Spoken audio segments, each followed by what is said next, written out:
Assalamualaikum warahmatullahi wabarakatuh.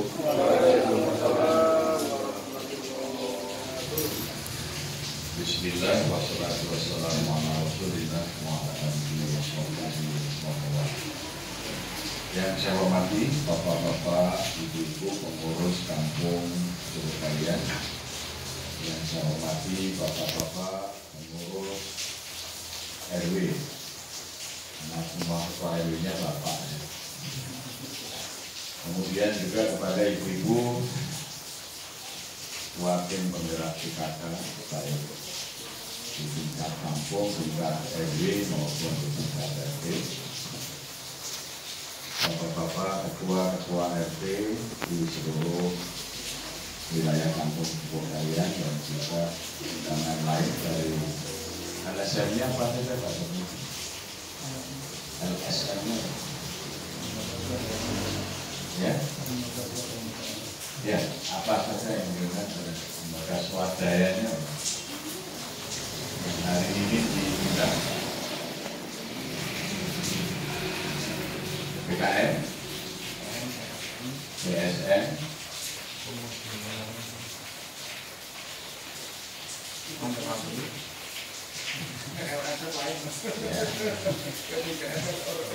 ya bapak ini kalau itu kan BKN ya badan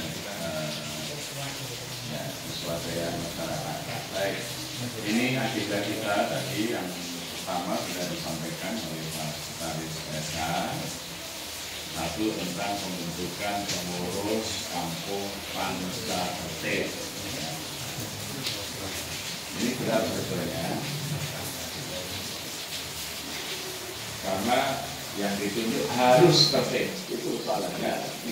Ya, misalnya tertib usaha. Nah ini pengurusnya kalau punya usaha harus punya izin usaha. Kalau dapat izin usaha nanti dia jadi korban penertiban. Ya, ini sebenarnya kan arahnya jelas gitu.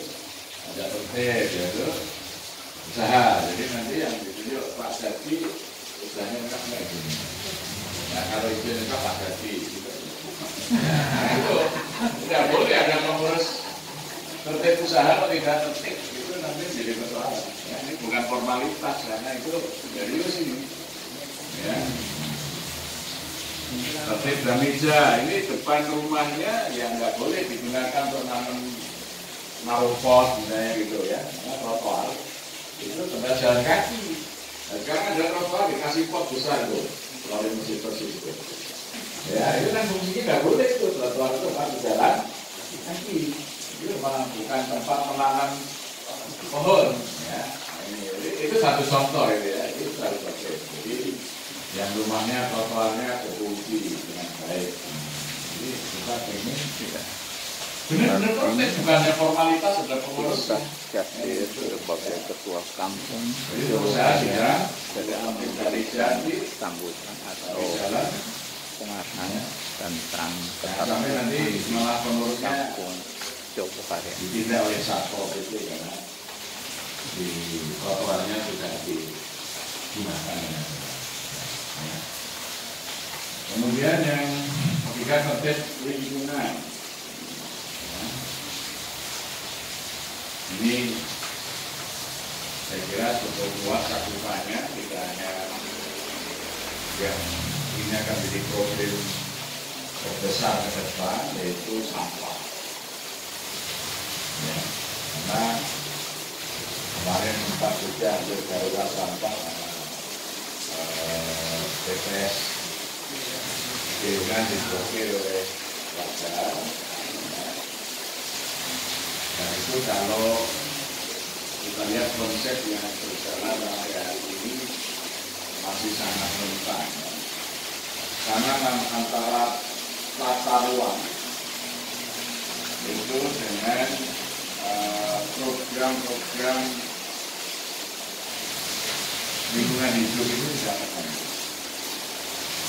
Satu contoh, ketika pemerintah DIY menunjuk piungan tempat pembuangan akhir sampah, maka kawasan di situ semestinya harus bersih dari hunian. Tapi justru karena untuk akses jalan truk sampah itu supaya lancar, dibuatlah jalan yang besar beraspal. Apa yang terjadi? Nah, orang bangun rumah di pinggir jalan.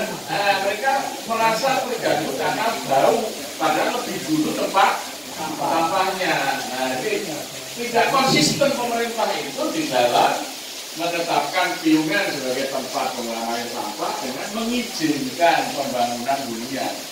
Akhirnya ketika hunian itu sudah banyak, penghuni di situ komplain. Oh, aku kok mampu sampah begitu. Nah, dulu sebelum dibangun tidak ada rumah di situ.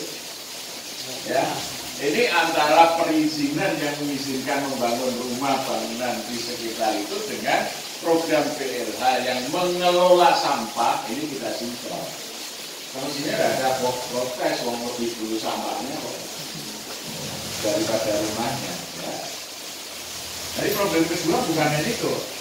Jalan menuju sana, coba kalau panjenengan tinggal di pinggir jalan dari perempatan itu Tamanan ya, lewat ke arah Sawo itu, dia menuju jalur Persek sampah, rumah bagus, restoran Jatimbul. Semakin banyak, nanti mereka akan komplain truk nggak boleh lewat situ karena mereka di sawah makin banyak, orang lagi jajan di restoran lewat truk, seneng gitu.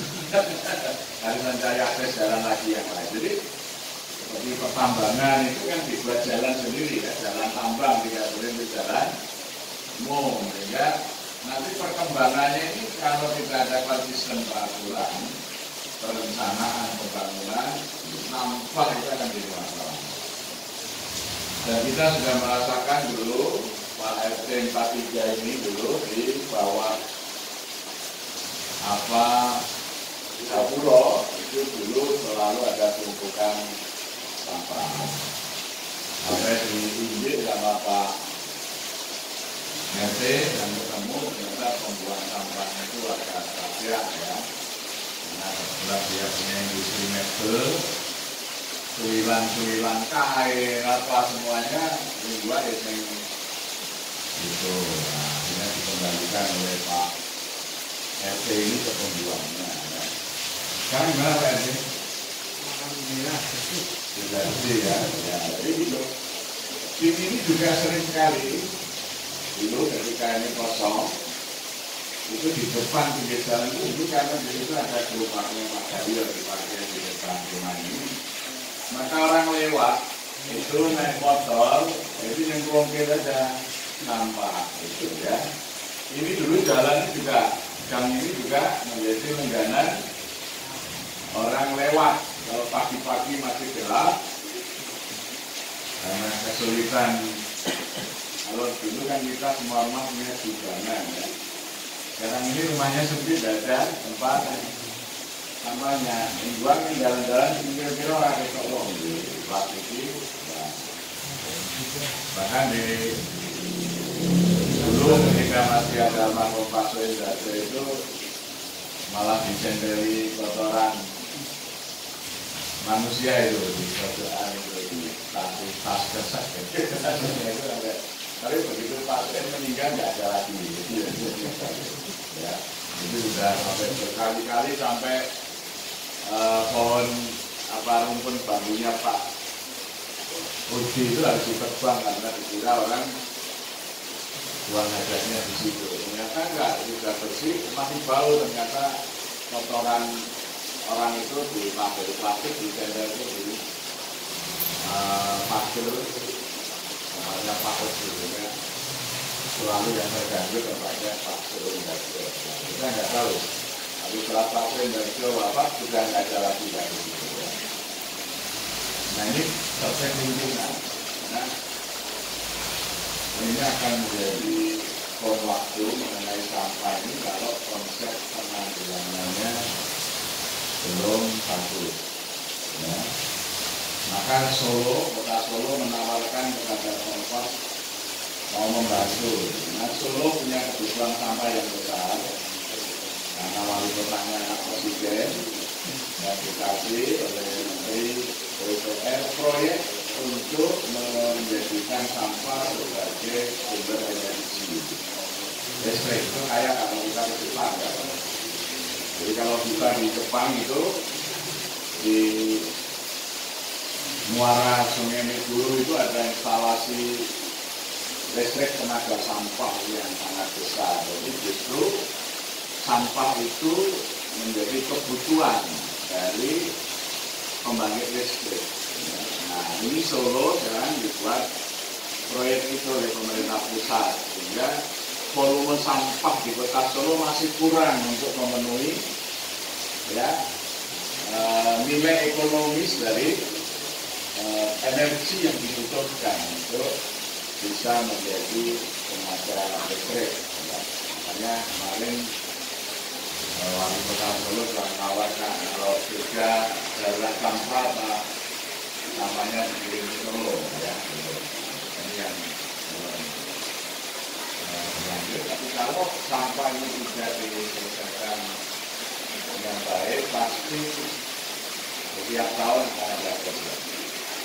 Di kota Bandung pernah darurat sampah cukup lama, sehingga efeknya apa? Lalat di mana-mana, karena hampir di tiap tumpukan sampah tidak bisa segera terbuang berhari-hari, sambil tahu juga lalat.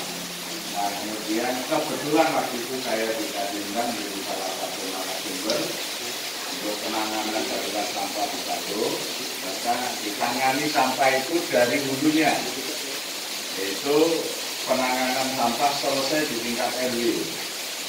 Jadi pemerintah Kota Bandung memberikan bantuan peralatan untuk mengolah sampah di tingkat RW. Tingkat RW itu mendapat instalasi untuk misalnya sampah organik kemudian langsung diolah menjadi kompos. Ya, sampah plastik dipisahkan dan itu dibangun oleh pemerintah kota setiap RW. Sehingga tidak lagi kecuali pasar, ya tempat-tempat umum, sampah di tiap kampung itu sudah selesai di tingkat kampung, gitu ya. Itu kalau di Kota Bandung, sehingga sekarang tidak lagi ada masalah sampah. Nah, kota juga saya belum tahu bagaimana ke depan kebijakan sampah, apakah masih hanya memungut sampah, memberikan tempat penimbunan sampah dan kemudian dibuang ke piungan, karena kota Jogja tidak ada. Kalau zaman tahun 70-an dulu kita punya TPA di kompos namanya ya. Sekarang malah jadi perumahan dulu. Tempat perumahan apa namanya ini? Gedung Kiron. Gedung Kiron. Nah itu dulu tempat pembuangan sampah kota itu dulu di sana. Itu orang nyebut kompos. Nah, setelah Jogja nggak ada, dibuang sebagai kebunan. Nah, mau ini nanti proses lingkungan ini bisa nggak kira-kira kita membuat model penanganan sampah ya solusi. Ini kalau ada Om Agus Tono lumayan anak dia sudah membuat ya ketika kemarin COVID, jadi pembakaran limbah sampah kesehatan, jadi masker ya dan macam-macam itu juga bisa dibakar secara mandiri memenuhi syarat kesehatan. Tapi ini mesinnya milik masjid dan ditempatkan di PKK. Jadi nanti hasilnya sudah sempurna, sampah itu tidak lagi berbahaya. Itu untuk sampah-sampah berbahaya yang kita tangani karena kemarin satu di masjid itu ada genos, ya plastiknya genos itu mesti dipersoalkan ya, dibuang kemana limbahnya itu karena pasti itu mengandung ya kalau positif otomatis ada, maka itu kita ditinjau, dicek kok punya genos, bagaimana pembuangannya, alhamdulillah semuanya bisa kita atasi sehingga mesin pembakar sampah dengan panas yang tinggi dan kemudian bentuk limbahnya itu sudah aman, itu kita maksud saya di Surabaya sudah ada ya, cuman sekarang belum dilakukan lagi. Apakah ini nanti bisa dikembangkan ke depan sehingga kalau bisa juga kalian itu menjadi percontohan penanggulangan sampah di hulu, kan?